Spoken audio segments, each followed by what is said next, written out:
There is a silent catastrophe unfolding, a countdown we cannot hear, advancing right now in the depths of our oceans.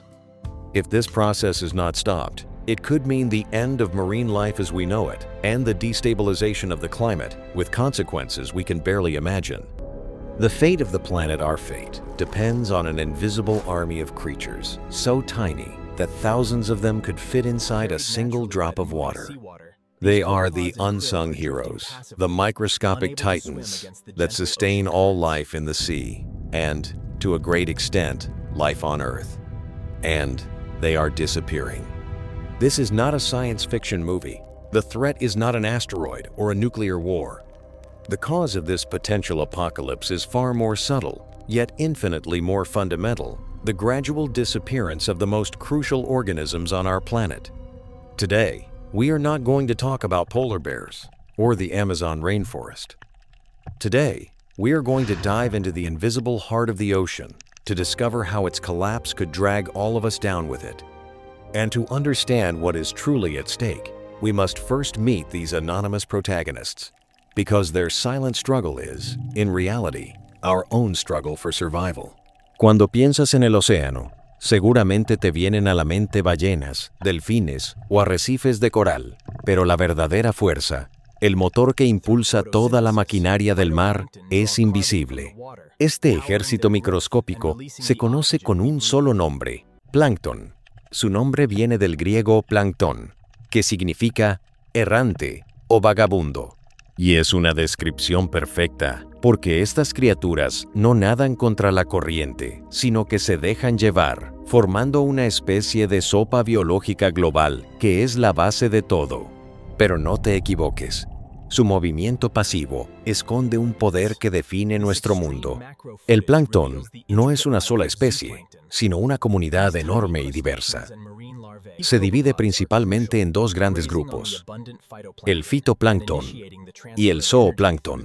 Para entenderlo fácil, el Phytoplankton son las plantas microscópicas del océano. Son algas y bacterias que, igual que los árboles, hacen la fotosíntesis. Convierten la luz del sol en energía. Toman dióxido de carbono del agua, usan la energía solar y lo transforman en vida. Son los productores primarios. Dicho de otro modo, crean el alimento de la nada. Sin ellos, el océano sería básicamente un desierto de agua. Si el fitoplancton son las plantas, el zooplancton son los animales microscópicos. Su trabajo es comerse al fitoplancton, pasando esa energía al siguiente nivel de la cadena. Este grupo también es súper diverso, desde organismos unicelulares hasta pequeños crustáceos que sí podemos ver, como los copépodos y el krill. Los copépodos se encuentran entre los animales más abundantes de la Tierra. Son el principal puente de energía entre el fitoplancton y los peces más grandes. Las larvas de muchísimas especies de peces, incluidas las que comemos, dependen de ellos para sobrevivir. Y luego está el krill. Esos pequeños crustáceos, parecidos a camarones, forman enjambres tan densos y masivos que su efecto en el color del agua puede ser detectado por satélites. Un solo enjambre puede tener miles de millones de individuos y es el plato principal de algunas de las criaturas más grandes del planeta, como las ballenas azules. Así que, cuando hablamos de plancton, hablamos de la dualidad que sostiene la vida: el fitoplancton, el agricultor que cultiva la energía del sol, y el zooplancton, el pastor que la cosecha y la distribuye por todo el océano. Juntos, forman un motor biológico a una escala difícil de imaginar. Son la piedra angular sobre la que se construye toda la pirámide de la vida marina. Para entender por qué su desaparición sería una catástrofe, tenemos que ver las dos funciones monumentales que cumplen para todo el planeta. Y no solo afectan al mar, sino al aire que respiras y al clima que nos protege. Primero, lo más conocido, son la base de toda la cadena alimentaria marina. Imagina una pirámide. En la cima, los grandes depredadores: tiburones, orcas, atunes. Debajo, peces más pequeños, delfines, focas. Más abajo, peces aún más pequeños como sardinas y anchoas, y las gigantescas ballenas barbadas. Y en la base de todo, sosteniendo el peso de todos los demás, no hay rocas, sino una capa bullente e invisible de plancton. El fitoplancton crea energía del sol. El zooplancton se lo come. Los peces pequeños y las larvas se comen al zooplancton. El krill, que come fitoplancton, se convierte en un banquete para las ballenas azules, que pueden devorar hasta 4 toneladas en un día. Los peces pequeños son comidos por los grandes, y así sucesivamente. La energía que un diminuto organismo capturó del sol a cientos de kilómetros mar adentro termina impulsando el coletazo de un gran tiburón blanco. Toda la industria pesquera mundial, que alimenta a miles de millones de personas, no es más que la cosecha del último eslabón de esta cadena. El salmón, el atún, el bacalao, todos dependen, directa o indirectamente, de esa base de plancton. Si desapareciera, la pirámide se derrumbaría por completo. Pero aquí viene lo más increíble. Su segundo papel es, si cabe, aún más existencial para nosotros. Son los pulmones del planeta y su termostato. Cada vez que respiramos, damos las gracias a los árboles, pero estamos olvidando al verdadero gigante. Se calcula que el fitoplancton produce alrededor del 50% del oxígeno de nuestra atmósfera. Piénsalo, 1 de cada 2 respiros que tomas, cada aliento que te mantiene vivo, se lo debes a estas criaturas microscópicas. Lo hacen absorbiendo dióxido de carbono y liberando oxígeno, igual que las plantas, pero a una escala global masiva. Esto nos lleva a su función climática, la bomba biológica de carbono. El océano es el mayor sumidero de carbono del planeta y ha absorbido cerca de 1/4 de todo el CO2 que hemos emitido los humanos. El plancton es el motor de este proceso. Funciona así. El fitoplancton en la superficie absorbe CO2. Cuando estos organismos mueren o son comidos por el zooplancton, ese carbono inicia un lento viaje hacia las profundidades. Muchas especies de zooplancton migran cada día. Suben de noche a comer a la superficie y bajan de día a esconderse en la oscuridad. Cuando excretan en las profundidades, liberan bolitas fecales ricas en carbono que se hunden rápidamente. Este proceso es como una cinta transportadora que toma el CO2 de la atmósfera y lo encierra en el fondo del océano, donde puede quedar secuestrado durante siglos. Sin esta bomba funcionando, mucho más CO2 se quedaría en la atmósfera, acelerando el calentamiento global a un ritmo aterrador. El krill antártico, por ejemplo, es tan eficiente que se calcula que su actividad transporta al fondo del mar una cantidad de carbono equivalente a las emisiones anuales de 35 millones de coches. Así que, no solo nos dan el aire que respiramos y sostienen la vida en el mar, también trabajan sin descanso para mitigar el impacto de nuestra propia civilización. The collapse. What would happen if plankton disappeared?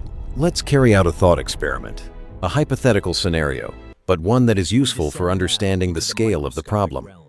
What would happen if, suddenly, all the plankton in the world disappeared? It would not be a silent catastrophe. It would be the loudest cry of agony the planet had ever produced. The first days, the Great Famine, the event itself would be invisible. The sea would simply change color, becoming a deep, sterile blue. For the trillions of zooplankton organisms, it would be as if all the vegetation on Earth vanished in an instant. The famine would be immediate and total. Within a week, small fish that survive by filtering plankton from the water would begin dying by the billions. The larvae of most fish species, which depend critically on zooplankton for survival, would suffer a 100% mortality rate. It would mean the end of fish reproduction on a global scale. The first months, the ocean becomes a graveyard. As the months passed, the cascade of extinction would accelerate. Predators that feed on small fish, dolphins, seals, tuna would begin their own spiral toward death. Coastlines would fill with their bodies. Seabirds, penguins, albatrosses, puffins would fall into a deathly silence. Without fish, their chicks would die in their nests. Within this hypothetical scenario, we could estimate that after 6 months, the overwhelming majority of complex marine life would have starved to death. The ocean would have become a vast aquatic necropolis. Fishing, an industry that supports millions of people, would simply cease to exist. From ocean to land, the global domino effect. So far, the catastrophe has remained confined to the sea. But after about a year, the consequences would begin striking the land. First, the climate. The biological pump would have stopped completely. The ocean would no longer absorb our CO2 pollution.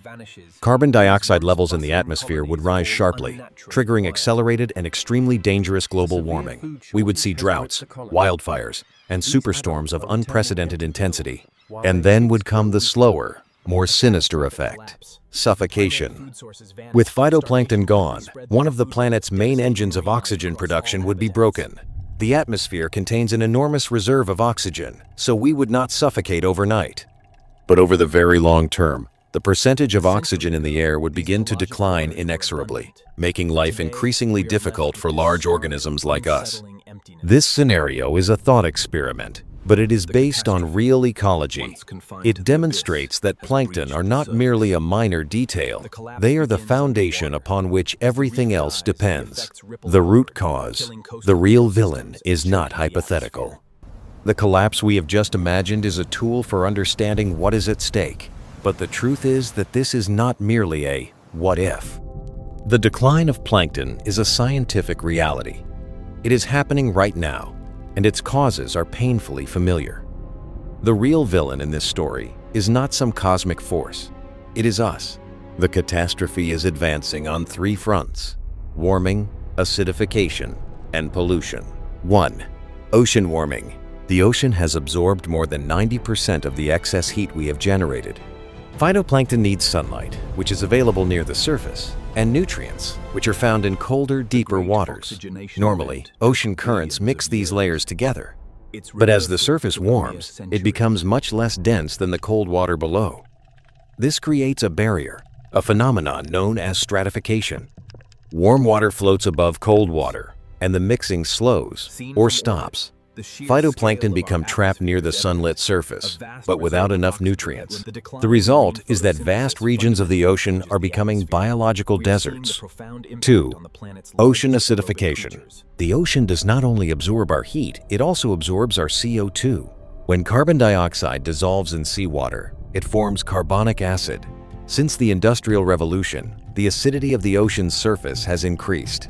This corresponds to a drop of about 0.1 on the pH scale, meaning that the water is approximately 30% more acidic. This phenomenon is like osteoporosis for the ocean.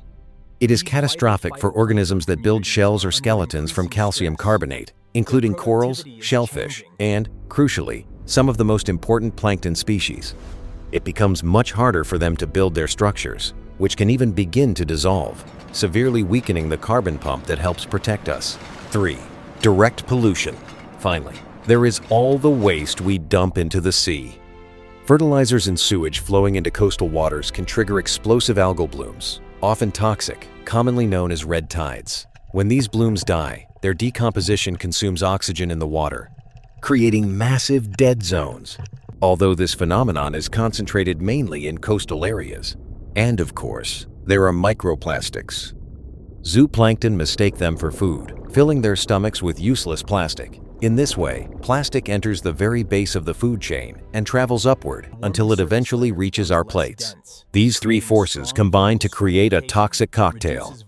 Although the global picture is complex, and there is no simple, uniform decline everywhere, data from numerous studies and satellites reveal worrying trends and significant decreases in key regions of the ocean. We are no longer merely speculating. The question is not whether they will disappear, but how quickly their decline will continue and whether we can stop the bleeding in time. We have imagined a dead ocean. We have watched the pyramid of life collapse. And now we have returned to the surface to confront an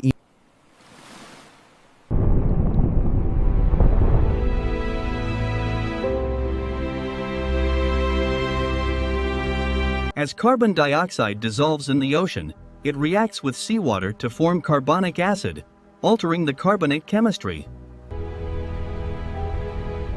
Once, our oceans thrived with vibrant life, sustained by rich carbonate.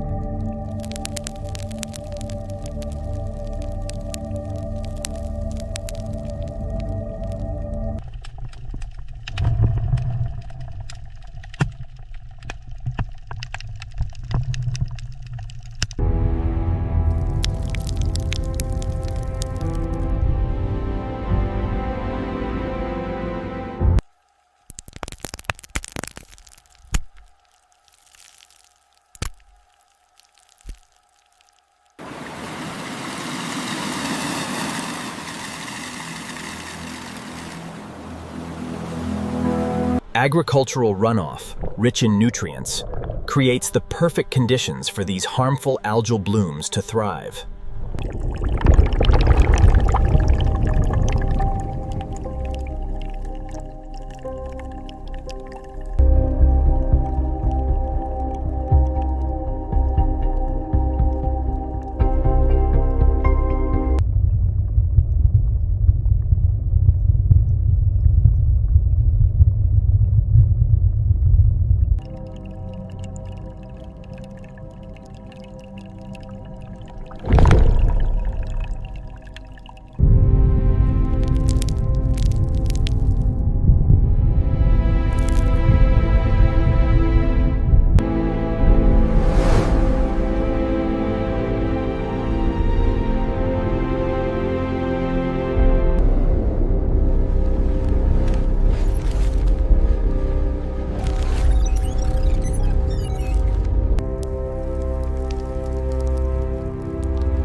The ocean has transformed from a barren expanse into a cradle of biodiversity. But as we see with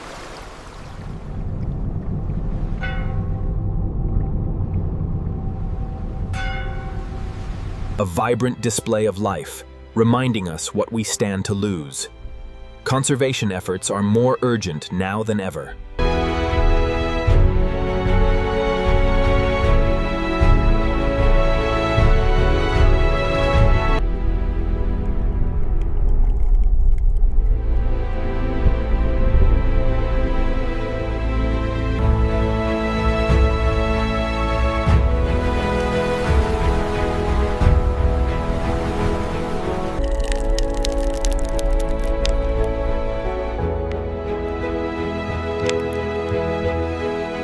These intricate organisms, like diatoms and copepods, form the base of the marine food web. Studying them in detail is crucial for ocean conservation.